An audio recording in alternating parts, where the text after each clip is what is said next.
अस्सलाम वालेकुम, welcome to my YouTube channel. उम्मीद है आप सब खैरियत से होंगे। मैं भी बिल्कुल ठीक हूँ। कबाब भला किसे पसंद नहीं होते, मुझे तो बहुत ही पसंद है। ईद पर हम बहुत सी गोश्त डिशेस बनाते हैं, कबाब भी हमारी दावतों का एक लाजमी हिस्सा होते हैं। तो चलिए आज हम बनाते हैं शामी कबाब। ये कबाब बहुत ही मज़ेदार रेशे वाले कबाब होंगे। तो चलिए स्टार्ट करते हैं रेसिपी। बिस्मिल्लाहिर्रहमानिर्रहीम। मैंने प्रेशर कुकर लिया है। आप चाहें तो किसी बड़े बर्तन में, भगोने वगैरह में भी बना सकते हैं। बीफ यानी बड़े का गोश्त मैंने लिया है 1 किलो के करीब। गोश्त को मैंने पहले से धो लिया था। चने की दाल मैंने 1 पाव ली है। जब भी आप शामी कबाब बनाएं, आप कोशिश कीजिए कि आप गोश्त इस्तेमाल करें, कीमा ना करें, क्योंकि उससे फिर रेशा नहीं बनता है। 2 मीडियम साइज़ की प्याज थी जिसे मैंने कट कर लिया था, वो भी मैंने इसमें शामिल कर दी है। लहसुन की मैंने 1 पोथी ली है, यानी 1 गार्लिक बल्ब जो होता है, उसमें तकरीबन 10 से 12 जवे थे, वो मैंने छील कर इसमें शामिल कर दिए हैं। 1 पीस जिंजर का है, यानी अदरक का।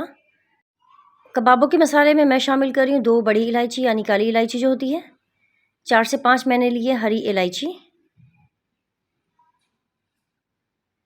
1 दालचीनी का मैंने पीस लिया है, वो भी मैंने इसमें शामिल कर दिया है। तकरीबन 1 चाय का चम्मच के करीब काली मिर्च है साबुत, वो मैंने इसमें शामिल कर दी है।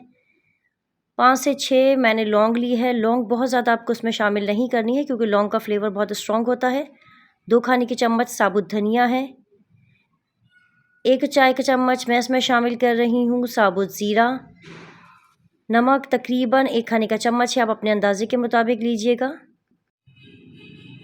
12 से 15 मैंने गोल वाली जो साबुत लाल मिर्च होती है वो ली है। अगर आपके पास लंबी वाली मिर्चें हैं तो आप 8 से 10 ले लीजिए। 1 पीस मैंने जावित्री का इसमें लिया है। 1 साबुत जायफल थी जिसे मैंने तोड़कर पीसेस कर लिए थे। पिसी लाल मिर्च है तकरीबन 1 चाय का चम्मच। क्योंकि बीफ को गलने के लिए थोड़ा सा पानी और टाइम ज़्यादा चाहिए होता है, इसलिए मैंने तकरीबन 4 गिलास के करीब पानी कबाबों में ऐड किया है, क्योंकि गोश्त को हमें बहुत अच्छी तरह से गला लेना है। मैं क्योंकि कुकर में पका रही, कुकर की मैंने लिड लगा ली है। तकरीबन 8 से 10 सीटी पर हमें इसे पका लेना है। जिनके कुकर में टाइमर होता है तकरीबन ये आधा घंटा लेगा पकने में। 8 से 10 सीटी लग गई है। कुकर की मैंने फ्लेम ऑफ कर दी है। ये आप चेक कर सकते हैं गोश्त कितनी अच्छी तरह से 8 से 10 सीटी में टेंडर हो गया है। गोश्त को हमें बहुत अच्छी तरह से गला लेना है, क्योंकि अगर गोश्त अच्छी तरह से गल जाएगा तो हमें इसे मैश करने में, इसे घोटने में बहुत ही आसानी रहेगी। ये आप चेक कर सकते हैं, बोटियां देखें टच करने पर ही बिल्कुल रेशा रेशा हो रही हैं। कबाबों के लिए हमेशा मैं गोश्त ही इस्तेमाल करती हूँ, कीमे का मैं कभी इस्तेमाल नहीं करती हूँ, क्योंकि कीमे की वजह से जो कबाब है उसमें रेशा नहीं आता है। पानी जो इसमें है उसकी आपको टेंशन नहीं लेनी है। हाई फ्लेम पर हमें इसे पका लेना है, इतना कि पानी जो है वो बिल्कुल ड्राई हो जाए।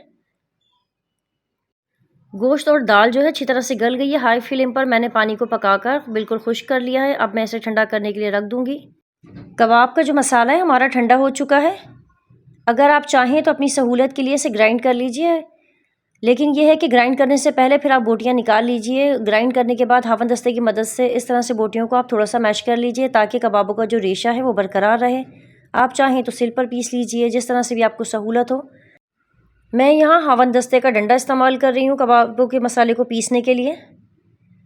हावन दस्ते के डंडे की मदद से ये देखें किस तरह से कबाबों का मसाला अच्छी तरह से पिस चुका है। रेशा जो है वो बरकरार है। जब हम खाएंगे तो रेशा जो हमें इसमें महसूस होगा, बहुत ही अच्छा लगेगा।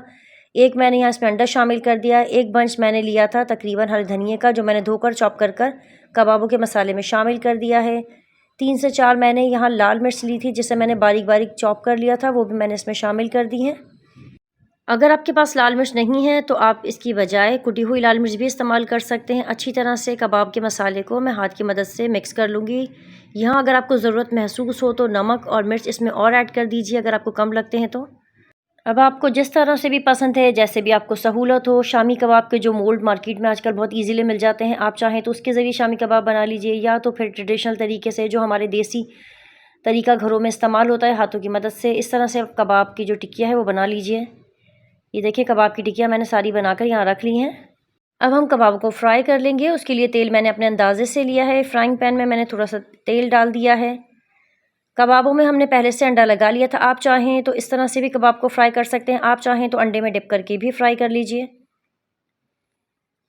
एक तरफ से जब अच्छी तरह से कबाब हमारे फ्राई हो जाएंगे तो हमें बहुत ही एहतियात के साथ इसे टर्न कर लेना है, ताकि हम दूसरी तरफ से भी अच्छी तरह से इसे गोल्डन सा फ्राई कर सकें।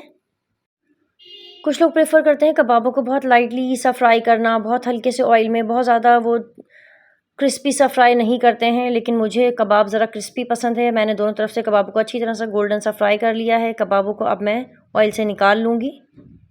यह एक बैच हमारा फ्राई हो गया है कबाबों का। दूसरा बैच जो है वो हमने ऑयल में डाल दिया है कबाबों को फ्राई करने के लिए। जब तक मैं करती हूँ तमाम कबाबों को फ्राई, अगर आपने मेरे चैनल को सब्सक्राइब नहीं किया है तो आप मेरे चैनल को सब्सक्राइब कर लीजिए। साथ में जो बेल का आइकन है इसे दबाने से आपको मेरी आने वाली हर वीडियो की नोटिफिकेशन मिलती रहेगी। इसे प्रेस करना ना भूलिएगा। और अगर आप मेरी कोई रेसिपी ट्राई करते हैं, आपको पसंद आती है, तो कमेंट सेक्शन में ज़रूर बताइएगा। इससे हमारी हौसला अफजाई होती है। कबाब मैंने तमाम फ्राई कर लिए हैं, मैंने डिश आउट कर लिए हैं। ये आप देख सकते हैं कबाब देखने में कितने खस्ता, कितने मज़े के लग रहे हैं। कबाब को तोड़कर मैं आपको दिखाती हूँ किस तरह से रेशेदार कबाब हमारे तैयार हुए हैं। ये क्योंकि कबाबों का जो मसाला है मैंने उसे हावन दस्ते के डंडे की मदद से कूटा था। अगर उसे चॉपर में डालकर पीसी तो इस तरह से रेशे जो हैं वो नहीं आते। ये आप देख सकते हैं कितने मज़े के, कितने ज़बरदस्त किस्म के हमारे रेशे वाले कबाब तैयार हो गए हैं। ये रेसिपी आप ज़रूर ट्राई कीजिएगा, फिर बताइएगा आपके कबाब कैसे बने। अल्लाह हाफ़िज़। Mummy, it's too yummy.